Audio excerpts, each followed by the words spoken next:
اگر مسلمان ملاوٹ کرے گا، مسلمان جھوٹ بولے گا، مسلمان سود کھائے گا، اور یہ سمجھ لے ہم حرام کی کمائی سے دین کا کام کریں گے، حرام کی کمائی سے مسجد بنوا دیں گے، حرام کی کمائی سے امام صاحب کو لفافہ دے دیں گے، حرام کی کمائی سے جلسے کروا دیں گے، میری قوم کے بزرگوں، حرام کمائی سے دین کا کام کرنا یہ ایسا ہی ہے جیسے گندے بدبودار نالی گٹر کے پانی میں نہا کر نماز کی نیت باندھنا۔ نماز ہوگی؟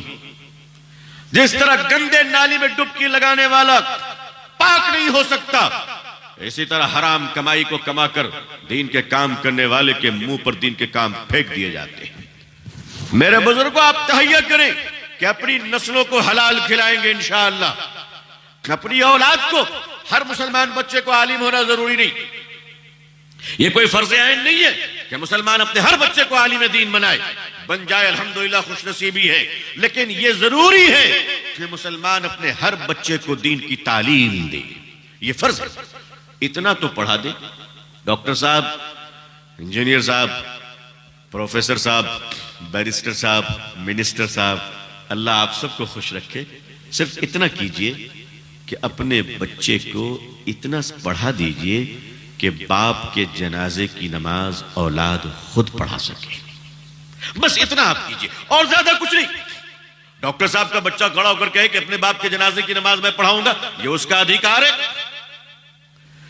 یہ اسلام نے اس کو اجازت ہے، مگر اس قابل ہوگا تب تو۔ اس کو تو خالی اس لیے بیٹا بنا کے رکھا ہے کہ بیٹا جب ہم مریں گے تو جائیداد کو ہڑپ لینا اور بہنوں کا حق بھی مت دینا۔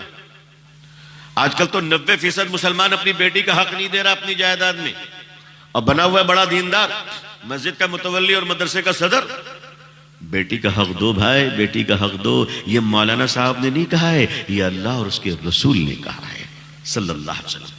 بیٹی کا حق دے کر مرو، دنیا سے جانا ہے، دنیا سے ہر ایک کو جانا ہے، کوشش کیجئے اپنی بیٹی کا حق دے دیں۔ مسلمانوں، باپ کے کفن کا جو ٹکڑا بچا ہے وہ ٹکڑے میں بھی اس کے بچوں کا حق ہے، ایسا نہیں کہ وہ ٹکڑا، اچھا ایک بڑا فیشن چل پڑا ہندوستان کے بعض علاقوں میں، کفن کا ٹکڑا امام صاحب آپ رکھ لیجئے۔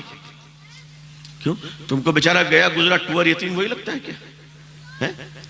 آج کل تو میں کہا کرتا ہوں کہ مسجد کمیٹی کے صدر وہی ہوں گے جو 3 رکعت مغرب کی نماز پڑھانا جانتے ہوں، مسجد کمیٹی کے ممبر بھی وہی ہوں گے جو امام صاحب کے غائبانے میں نماز پڑھانی آتی ہو، اس لیے کہ نماز پڑھانا صرف عالم کا کام نہیں، ہر مسلمان نماز پڑھا سکتا ہے، ہر مسلمان نماز پڑھا سکتا ہے۔ ایک امام صاحب کا انٹرویو ہو رہا تھا کہیں پہ، امام صاحب بھی دل جلے تھے بیچارے، بہت ساری مسجد سے نکل کر آئے تھے، تو کمیٹی کے صدر صاحب نے پوچھا کہ امام صاحب بتائیے قیامت کی نشانی کیا ہے؟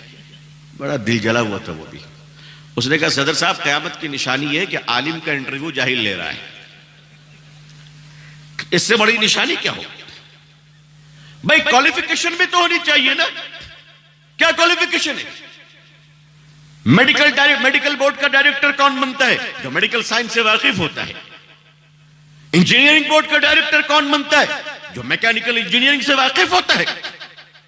ہم میں سے ہر مسلمان کو دین معلوم ہونا چاہیے تاکہ وہ مسجد اور مدرسے کو اتنے اچھے طریقے سے چلائے کہ ہم سماج کو تیار کر سکے، ہم سوسائٹی کو تیار کر سکے۔ میرے بزرگوں، اپنی اولاد کو اس لائق بنا دو کہ جب مسلمانوں کے بچے سڑک پر چلے تو دنیا دیکھ کر یہ کہنے پر مجبور ہو جائے کہ اللہ، اگر امت اتنی اچھی ہے تو امت کا رسول کتنا اچھا ہوگا صلی اللہ علیہ وسلم۔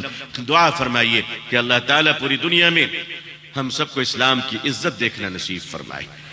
اللہ اقوام عالم اور اہل ہندوستان کے دلوں میں اسلام کے لیے اور مسلمانوں کے لیے جذبہ محبت و احترام پیدا فرمائے۔ اللہ تعالیٰ آپ کو اور ہم سب کو، پوری دنیا کے مسلمانوں کو عزت، عافیت، سلامتی، خیر، خوشحالی، صحت و تندرستی کے ساتھ اسلام پہ زندگی، ایمان پر خاتمہ نصیب فرمائے۔ اللہ ہمارے دیش بھارت میں امن و شانتی عطا فرمائے۔ یہاں رہنے والے مسلمان بھائی، ہندو بھائی، جس ذات اور برادری کے بھی ہو، مانوتا اور انسانیت کی بنیاد پر آپس میں محبت عطا فرمائے۔ اللہ تعالیٰ خوش رکھے سبوں کو، اپنی دعاؤں میں ہمیں یاد رکھیے گا۔ آخر دعوانا الحمدللہ رب العالمین، والسلام علیکم ورحمۃ اللہ وبرکاتہ۔